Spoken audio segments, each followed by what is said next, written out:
Hello there, Joe here, and Deuce. And Deuce is probably going to show us his butt, because that's what Deuce does. Well, just wanted to do a New Year's Eve video here, and some stash ads, and Deuce must get out of the way. Picked up some stuff today. I got the gift certificates for Christmas for Boardman Hobby Shop, which is the best hobby shop in the area, which is the only hobby shop in the area. Well, at least the only mom and pop hobby shop.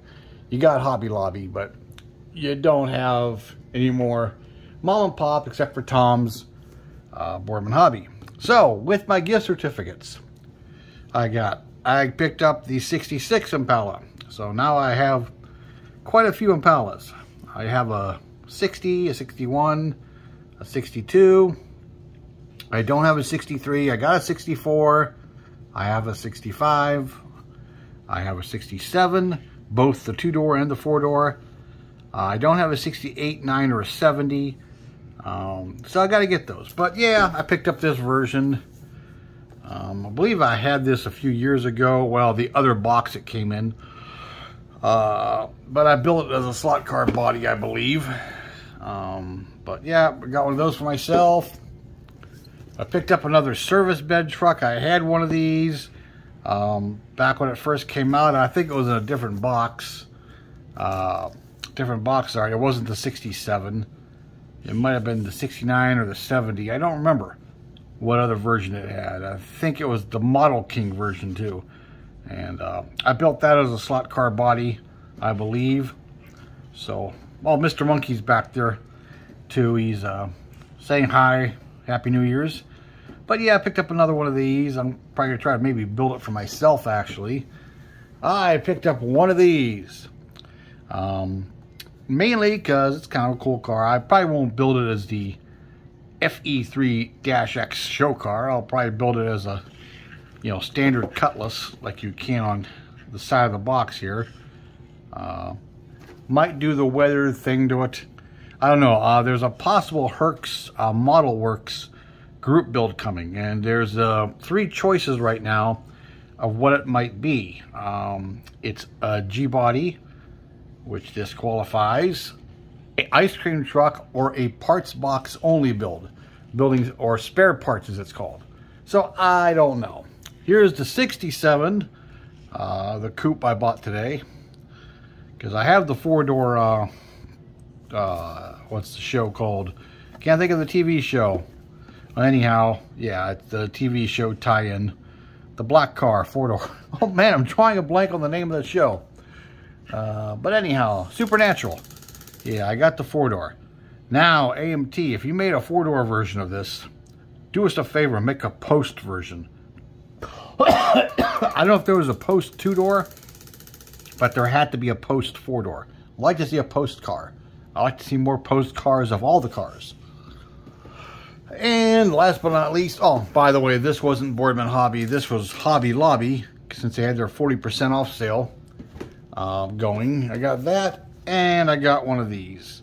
Yeah, I kind of like these. They're not the best. They don't measure up to the Revell kit quite as much. But if I do it for a slot car body, it's a good kit for that. Even though it's buildable. It's not the best, it's not the worst. You'll have people slam this thing, and other people praise it. I mean, I wish it didn't have the molded in headlights. I mean, technically I could drill those out and put some lenses in them. But, and I probably wouldn't use the open hood. But it comes with, the plain hood too. So, but yeah, got that. So that's 5 kits added to the stash in one day. I was at Hobby Lobby, and I also picked up some the clear parts glue. Local hobby shops having trouble getting this stuff. I bought the I can't remember what brand it is, the big bottle of Canopy glue. I just don't care for the consistency of it as much. It works, but it's really hard to dispense. It doesn't come out in a fine tip. It's like a big thick bottle, and I have to more or less put it on something and use a toothpick to get the flow in there. It dries clear as a bell, but I kind of like this better, honestly. And it's easier to apply to small places. The consistency of it's just better for me. So I got that. And I ordered, right back there, some LED headlight bulbs and fog light bulbs for my girlfriend's car, which I got to put on. Maybe Monday, since she's off work, she could stop out at the shop. Because this weekend didn't work out. Our shop is packed with customers' vehicles, and I didn't feel like playing musical cars to work on hers. And I also ordered these. Now, these aren't the Molentow. These are a different brand. I think these are the ones everybody's raving about, that they're pretty decent. But what's cool about them is you get 3-pack. I think it was like 13 bucks. You get a 0.7 millimeter, a 1 millimeter, and a 3.0 millimeter. So the outline and fill pack, and it's multi-surface, or I'm not sure, it's supposed to be multi-surface, but I think whatever company made this didn't translate to English really well. But yeah, they look pretty cool. I'll have to try them out. Hello. Hello, it says. Is it me you're looking for? I don't know. But anyhow, yep, that's just a few of the stash ads there. Yeah, I always want to get these, you know, and hey, I had a chance. So if the G-Body wins the group build subject, I've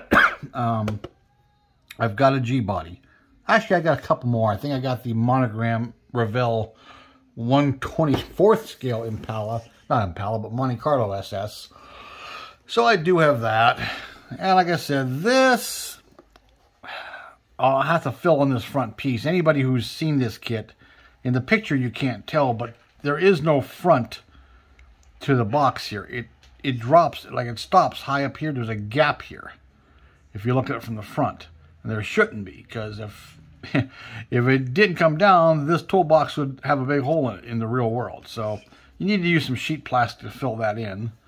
But I might, you know, try to put a dually setup on it, because it should actually be a dually truck. Excuse me. I am definitely not going to make it to anywhere near midnight. I mean, it's, what is it now? Like after 9, and I'm going to be lucky to make it till 10:30 or 11, if I get that far. And then, like I said, the Impala, another one. So, but I have most of the Impalas. Impala didn't come out till what? 58? Yeah, so I got to get the 58, the 59, and in a couple other years, some later 60s ones. And after that, they didn't really make any, unfortunately. They did go with the 71, 72, I think MPC made those, but those are rare and probably really pricey. Maybe someday they'll get reissued. Then from 73 on, there was the Caprice, which is basically the same thing. And they had the like 2004 or 5 or 6 Impala Snap kit. But, you know, the early mid-70s, they were just basically the Caprice, which is the same car. Excuse me, Jesus. But yeah, Impalas have always been one of my favorite. What I like about the Impala is it appeals to everybody. You know, the different car cultures and people cultures. I mean, there's people who like them bone stock. There's, you know, the guys that like them hot rodded out. The lowrider crowd likes them. The donk crowd likes them. I had a 72 Impala, 1/1 scale, the real thing. My God. I remember I went to this one car dealership that we used to do business with, and I pulled in with it, and all these homies come out and go, "Man, what are you doing with that ride? You're a white boy. You ain't supposed to be driving that. Man, sell it to me. Sell it to me. Come on, sell it to me." And I said, "Well, you give me what I got into it, it's yours." And it's funny, nobody wants to spend the money. And at the time, I had $2,400 into it. I paid $1,800 for it, and I bought a new alternator, new battery, and a power steering pump, and maybe a couple other things. I think I had a total just shy of $2,400 into it. I said, "Well, look, if I sell for $2,400, that breaks me even. I'll sell it," because it was a South Carolina car. It definitely needed new body mounts because when it hit bumps, you could hear the clunking. But other than that, it was beautiful. And it was a nice, clean red car, black interior, just bone stock looking. It was a grandpa car because I bought it from some family that was moving, and it was the dad's car. It was in the corner of the garage, buried under, like, stuff.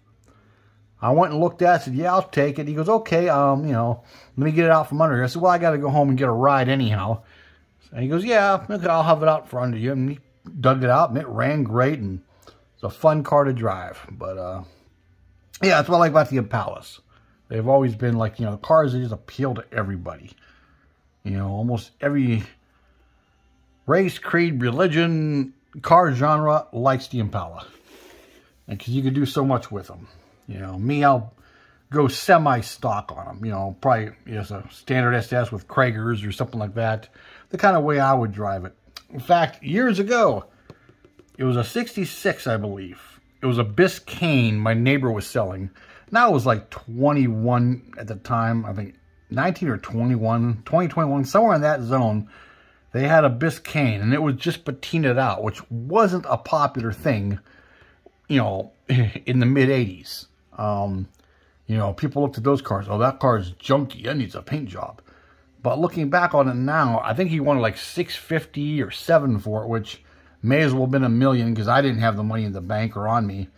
But, oh my God, the price of that car now, and it was a Biscayne with the post, you know, and the more formal roofline, which I actually like better than this. And, God, I wish I could have bought that car, you know. Now it would be cool just to buy it, if, you know, same car, and just leave it as is, and, you know, just clean it up and put some wheels and tires on it and, you know, drive it, patina it out. It was a blue car, you know, the paint was faded off the hood and the roof, and, you know, there's some primer spots on it, but it was clean. I mean, it wasn't like rusted through. It was just, you know, surface rust. And, yeah, like $700 or whatever you wanted for it. And, even back in the late 80s, there was like another guy I worked with had a 70 Impala. He wanted like $500 for it. It was all in black primer. Now the scary part about, you know, cars like this, anybody has one, you know, even a beater car, they want, you know, $4,000 or $5,000 to start. If it's really clean, you know, it starts going up in the, you know, $12,000, $15,000, $25,000, $35,000. It's just like ridiculous. The cars, you know, that we bought back when I was a kid, and some of you other guys did, you know, for a few hundred or $1,000 that were really nice. I think my opinion is too, what's happened is all those car shows on TV, you know, and all those auction shows, what they did to cars was they made everybody think that if you have an old car, it's automatically worth, you know, $80,000 because they see these, you know, classic cars go at auction for high prices. But what they don't realize is those cars are either totally original, you know, totally original Southern cars, or they're total rotisserie, you know, restorations, or they're, you know, boycotting customs and stuff like that, you know, and everybody wants to try to get maximum money out of them. And, so you see these guys with these rusted out cars, you know, no floorboards, and it doesn't run. Hey, I got a 68 Camaro, you know, I want, you know, $4,000 for it. I'm like, yeah, okay, I realize it's rare, but it's going to need another, you know, $40,000 worth of work to make it streetable. You know, it's just ridiculous. So I don't think I'll ever own it. Unless I hit the lottery, I'll ever own any kind of, you know, cool cruiser. You know, for me personally, I don't need a Z28. I don't need the Impala SS. You know, I'd be happy with a Biscayne or a basic Bel Air. You know, I'd be happy with a four-door if it's just clean and reliable and not unsafe. You know, as long as the frame isn't rusted out, you know, and the body's not a total piece of Swiss cheese, you know, I like it. I'll take a base Camaro. I don't care. You know, as long as I don't pay Z28 prices for it. But anyhow, that's it. I just wanted to show you my stash ads there for the day. And I want to say Happy New Year. Let's hope 2023 is better year. But God only knows what what this year is going to hold if it's been like the past few. They're talking the tridemic. Yeah, it's probably going to be the quaddemic. And it'll probably just keep growing with time here because, well, you know, that's how it goes. But, okay, well, for me, Mr. Monkey, who's being really quiet, I think his batteries are dying, and Deuce, of course, I don't know where the other ones are. They're not here. I'm surprised Mitzi's not here. From all of us to all of you, Happy New Year. And I'm going to go watch a little TV and get ready to crash early. I'll probably be awoken at midnight by fireworks locally, roll over and go back to sleep. Oh, well, that's what happens when you get old. You don't want to do nothing. It's just another day. So, hey, thanks again, people. And I'll be catching up with you. Have a good one. Bye-bye.